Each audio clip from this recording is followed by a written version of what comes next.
Hello students and welcome back to the video lecture series of software engineering. So today's topic is software quality assurance. I am instructor Ms. Shruti Rawal. So let us start with today's outline. So in today's lecture, the things that we are going to study is, the first thing that we will study is software quality. Now again we will study that what is software quality or what are the different views on software quality. The next thing that we are going to study is quality factors.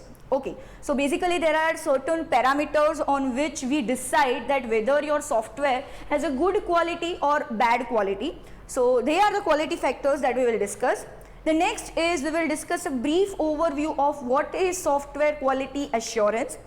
And the last thing that we will discuss, that is actually a sub part of SQA, is formal technical review. That is a review technique, and we will see what are the different guidelines of formal technical review and what actually is formal technical review. Right.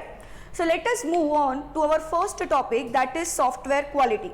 Now software quality is a word that that has been actually occurring in software engineering throughout the whole curriculum. Right.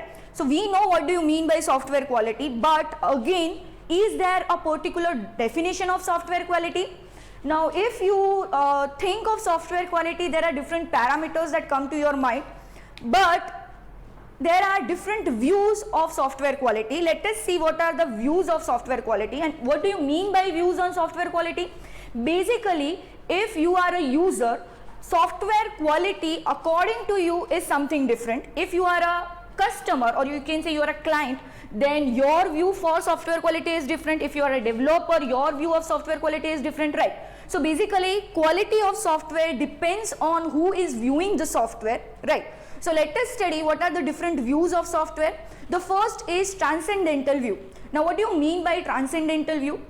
Transcendental view is something that you may have experienced this many times, that you like something and you appreciate that thing, but you don't know why do you like that thing, right? So that sort of view is known as transcendental view, in which you are actually liking the product, you are liking to use that software, but you are not able to describe that why are you liking that product and why it is so good for you, right? So that sort of view is known as transcendental view, and it is specific to the users. For example, there are certain mobile applications that we use widely, right?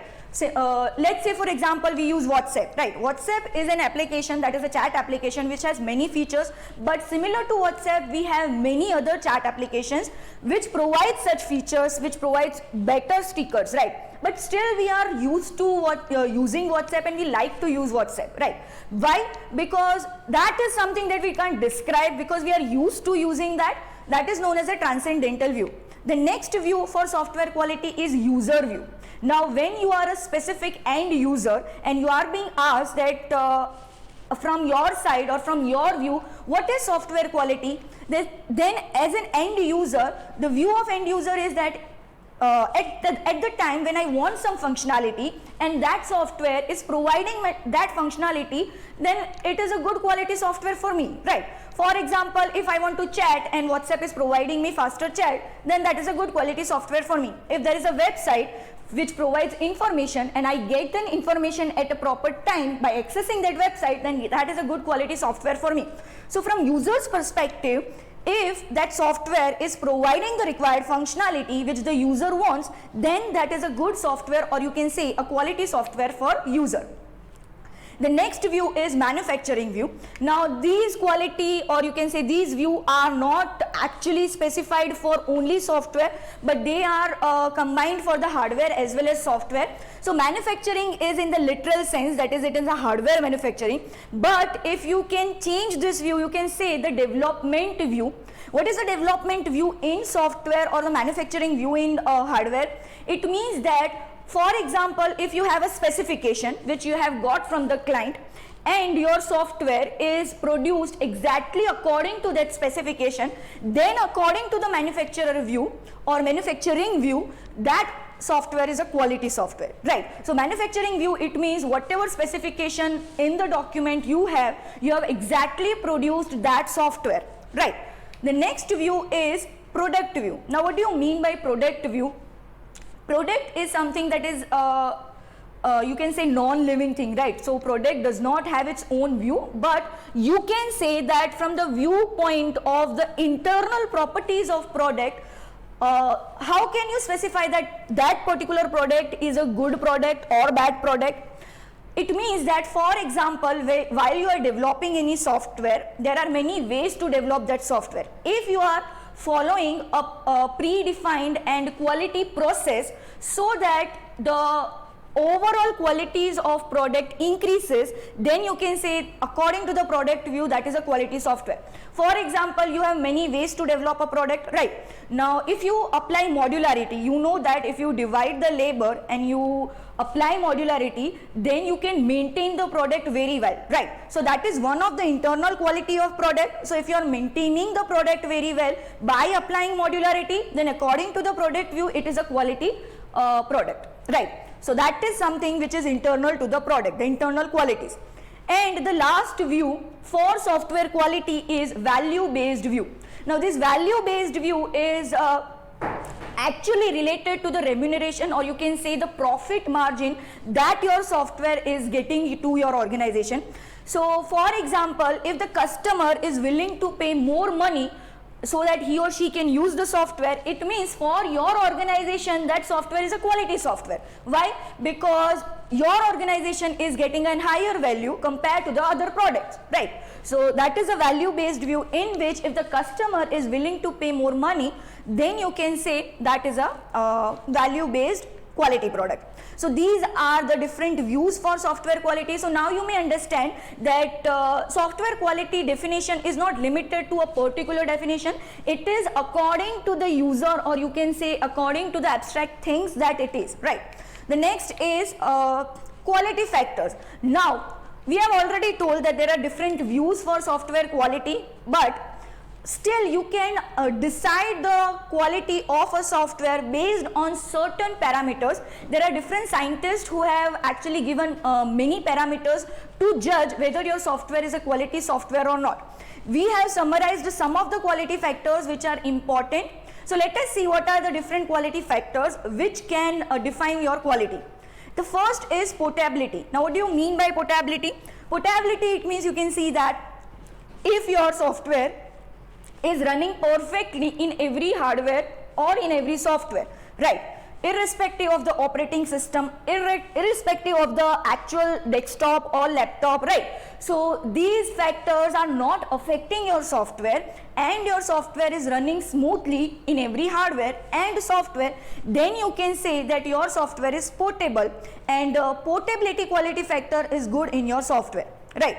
The next quality factor is usability, and usability is again related to end user. When you deploy any software into the market, the end user uses your software. He or she checks that whether the functionality that are required by the end users are actually given by that software or not. And if they are given by that software, if the functionalities are working properly, then usability of that software is good. Also, usability is related to the user interface and ease of using that software, right? You may have given lots of functionality to the user, but if they are very complex to use, then the usability is at stake, or you can say the usability quality is still not good. If your software is easy to use and yet it provides all the functionalities that the end user wants, then the usability quality factor is good for your software.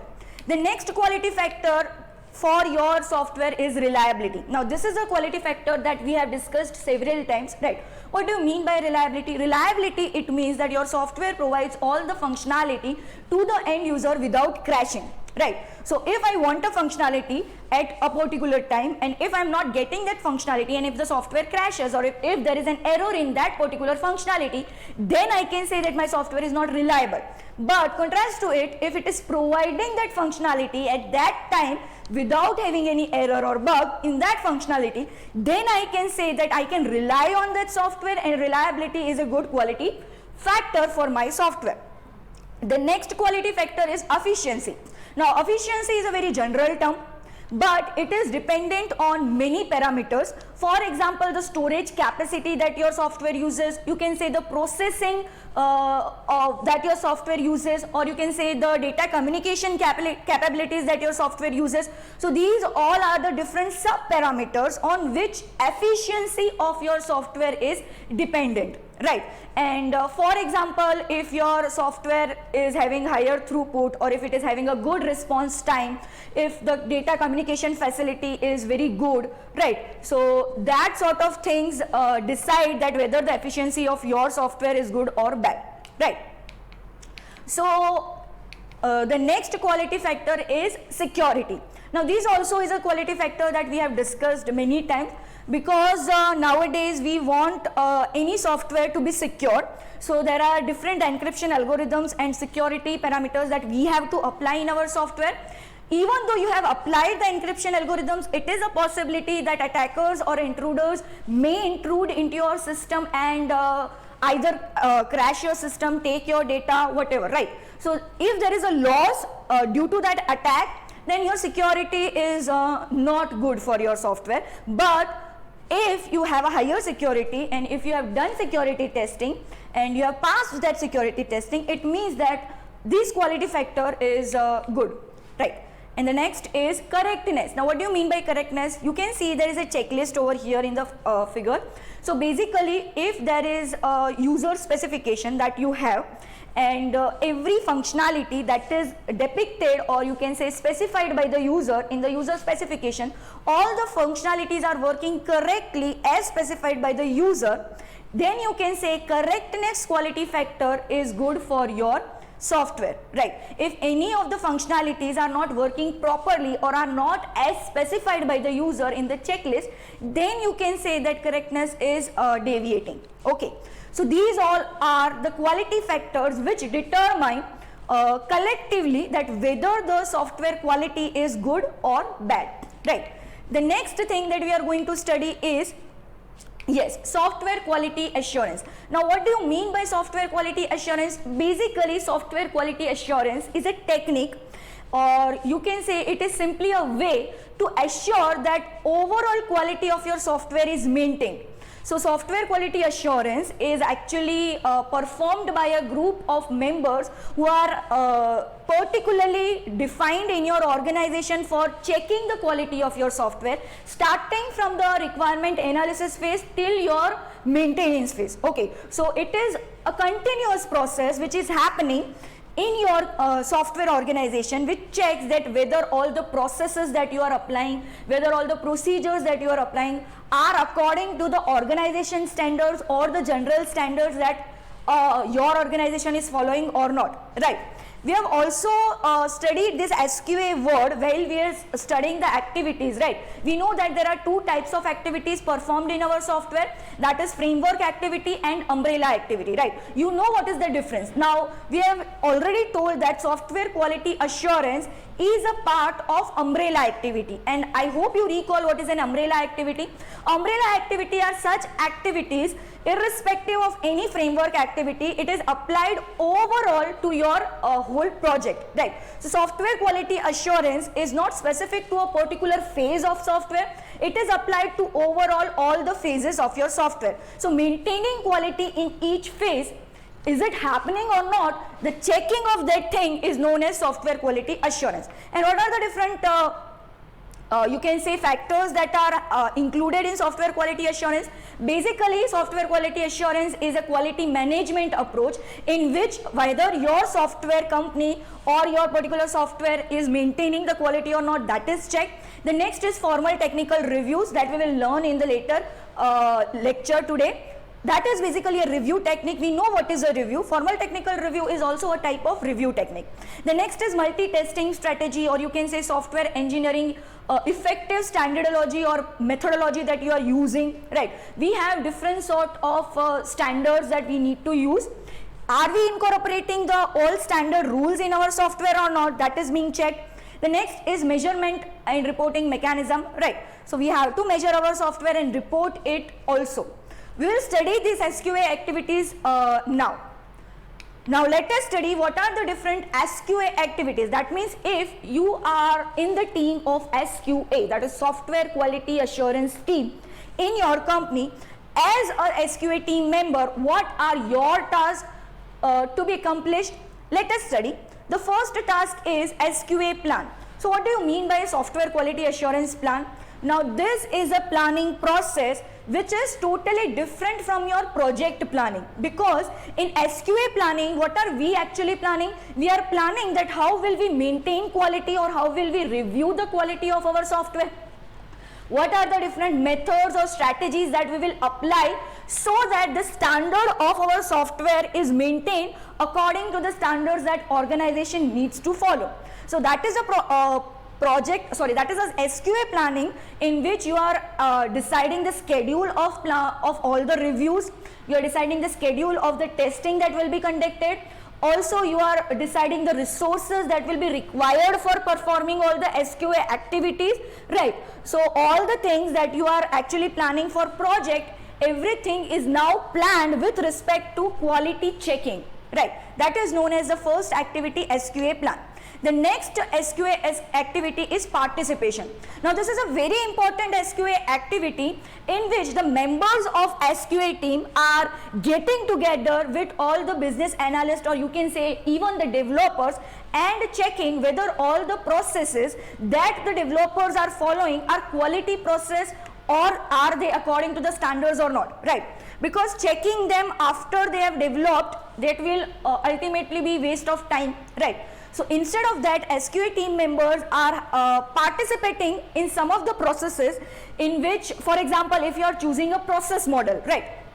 What if the developers have chosen the wrong process model, and if that is discovered after your whole process model or your design is completed by the SQA team, then there will be a waste of time. Instead of that, these major milestones are being performed with the participation of the SQA team, so that the SQA teams thoroughly gets involved in all these milestones and gives their suggestion that whether the process model that they have chosen is correct or not, or it is according to the standards or not, right? So that is known as participation. The next SQA activity is review. Now we will study what do you mean by formal technical review, but we have already studied what do you mean by software review, right? Software review is basically divided into two parts. You have studied that already, code inspection and code walkthrough. So both of these is performed after every work product is completed, right? So you have a phase of software engineering. After the software engineering phase is completed, you have some sort of work product, right? The next software quality assurance activity is audit. Now what is the basic difference between review and audit? Now review is more of the informal type of review, or you can say checking of your software, whereas audit is with respect to your whole measurements and metrics that is being checked by the software quality assurance team members, and audit is a more formal type of review, you can say, right? So periodic reviews are also conducted, as well as periodic audits are also conducted, so that the developers get an idea that whether the things or the work products that they are developing are according to the standards or not, and if they are not, they are advised to either rectify or maintain the standards, right? The next SQA activity is multi-testing. Okay, now what do you mean by multi-testing? Multi-testing is a strategy in which we don't rely on a particular testing strategy, right? Instead of that, we are telling the developers, or you can say the testers even, to apply different testing strategies, so that not a single you can say zoner of your software is with an error. Okay, we don't want any errors to be deployed to the customer, so we apply different sort of testing strategies, and all these different testing strategies have its own importance that we have already studied in the testing phase, right? So multi-testing strategy is applied so that the quality of your software is not compromised. The next is, or the last activity of SQA is reporting and recording. Now basically we know that developers are maintaining the metrics, that is software metrics or process metrics, so they have quantitative data with them.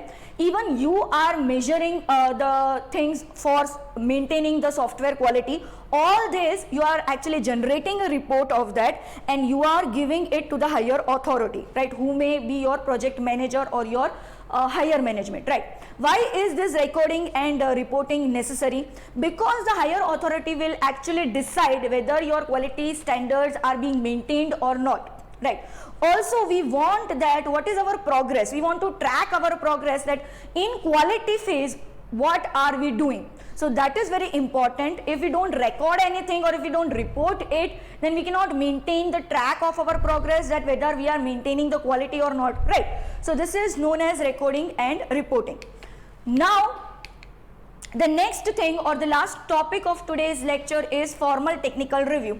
Now formal technical review is also a type of software review which is basically performed by the SQA team members who are themselves software engineers. They perform this formal technical review after a software engineering phase is completed and you have a work product of that phase, right. So that is formal technical review. Now what are the main objectives of formal technical review? The first objective, or you can say the foremost objective of FTR is to uncover the errors. Okay, so we are uncovering the errors in your functionality, in your requirement analysis document, in your implementation, in your representation, in your design document, etc. So if there is an error, it will be uncovered through formal technical review. The next is we are actually seeing that whether the software that we are currently developing, is it according to the requirements of customer or not, right.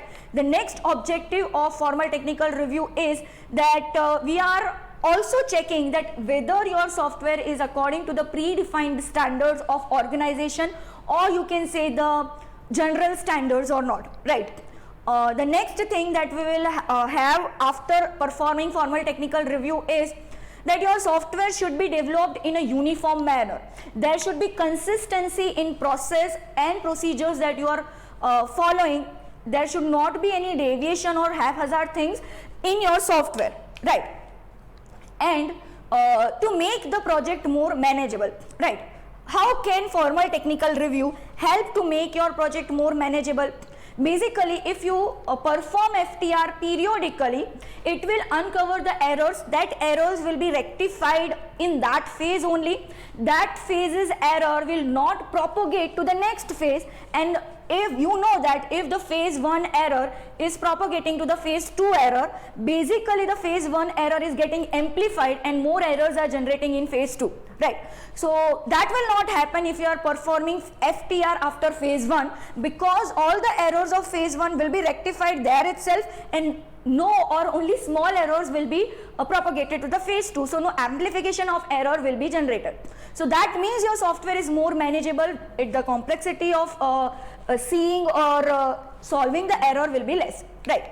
Now let us see what are the guidelines of formal technical review.